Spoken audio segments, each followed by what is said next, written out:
Good news kay Casimero at Magsayo. Kamida, dapat mumalag na si Inoue. Kung hindi papalag, duwag. Muling pinatunayan ng dalawang pambatong kamaong Pinoy na nanatiling buhay ang lakas ng Pilipinas sa pandaigdigang larangan ng boxing. Sa pinakabagong post ng prestiyosong The Ring Magazine, ang itinuturing na Bible of Boxing, nag-uumapaw ang magagandang balita para kina dating world champion na si Mark Magnifico Magsayo at ang former 3 Division world champion na si John Riel Cuadualas Casimero matapos lang kapwa kapitan ng malaking focus ng naturang publikasyon. Kabilang sa mga binigyang pansin ng The Ring Magazine ay ang tuloy-tuloy na pagpapakita ng husay ni Mark Magsayo sa kanyang kampanya sa lightweight division. Mula nang umakyat ng timbang, kapansin-pansin ang mas mature na boxing IQ at matinding timing ng Pinoy fighter habang napananatili ang kanyang pagpasabog ng knockout power. At ayon sa mga ekspertong nagsulat para sa payagan, ang mga nakarang tagumpay ni Magsayo ay naglalagay sa kanya sa paborableng posisyon upang muling makipaglaban para sa isang world title fight sa lightweight division. Binigyan diin ng artikulo na sa ipinakita nitong disiplina sa training camp, mabilis na lumalapit sa Magsayo sa panibagong korona. Samantala, hindi rin nakaligtas sa mata ng Ring Magazine ang pangalan ni John Riel Cuadualas Casimero sa kabila ng mga pinagdadaan ng pagsubok at hamon sa kanyang karera. Kinilala pa rin ng international na media ang pambihirang panganib na dala ng Liteño sa ibabaw ng ring. Inilarawan ng Ring Magazine si Casimero bilang isa sa pinaka-unpredictable at mapanganib na fighter sa super bantamweight at sa featherweight division dahil sa kanyang kakaibang punching power at kayang pumalag ng sinumang kalaban.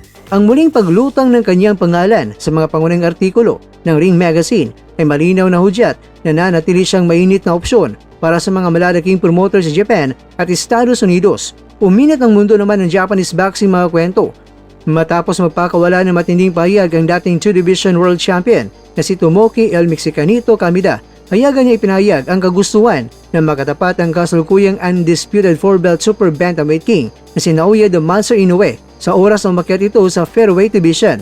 Sa kanyang paglitaw bilang panahuin sa tanyag na YouTube channel ng komedyanteng si Saburo Uehara, walang pag-alinlangang sinagot ni Kamida ang tanong kung sino ang kanyang pangarap na makakasugupa sa susunod na taon. Siguradong gusto kong makalaban si Champion Inoue. Mabilis na sagot ni Kamida. Nakatagtang hamunin ni Kamida ngayong taglagas sa Estados Unidos ang WBA World Featherweight Champion na si Brandon Figueroa para sa world title sa kanyang ikatlong timbang. Titingnan nito ni Kamida bilang susi upang makasang salpukan kay Inoue. Kapag wala akong hawak na sinturon sa oras na yon, wala akong karapatan na magsalita. Pero kapag naging kampiyon ako, magkakaroon ng posibilidad kapag umakyat na si Inoue ng timbang. Dagdag pa ng hapon. Inilala rin ni Kamida ang matinding lakas ni Inoue nung nangingibabaw pa ito sa bantamweight division at ayon sa kanya, pambihira ang knockout power ng kampiyon dahil kaya nitong magpabagsak ng kalaban kahit nakatakip pa o nakasara ang depensa. Pero gayon pa man, pinalagay ni Kamida na magkakaroon ng pagbabago sa diskarte si Inoue kapag sumabak na sa 126-pound limit. Wala nito, gagamitan ng monster ang kanyang bilis at superior technical boxing skills upang magdomina sa mas mabigat na timbang.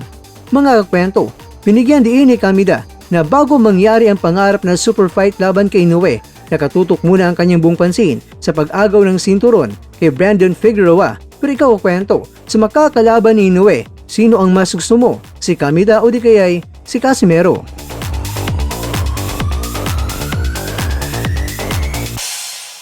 Sa bawat suntok, may pangarap sa bawat...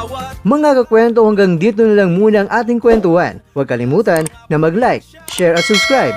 Ako po si Mr. Kwento. Ito ang mga kwentong maaring hindi pa nakwento sa inyo. Tayo ng boses ang hindi pa napapansin ng mundo. Samahan niyo akong busisiin ang bawat kwento at bawat sakripisyo ng mga mandirigmang mga Pilipino. Ito ang kwentong di pa nakwento. Pilipinas para sa mundo. Pilipinas para sa mundo.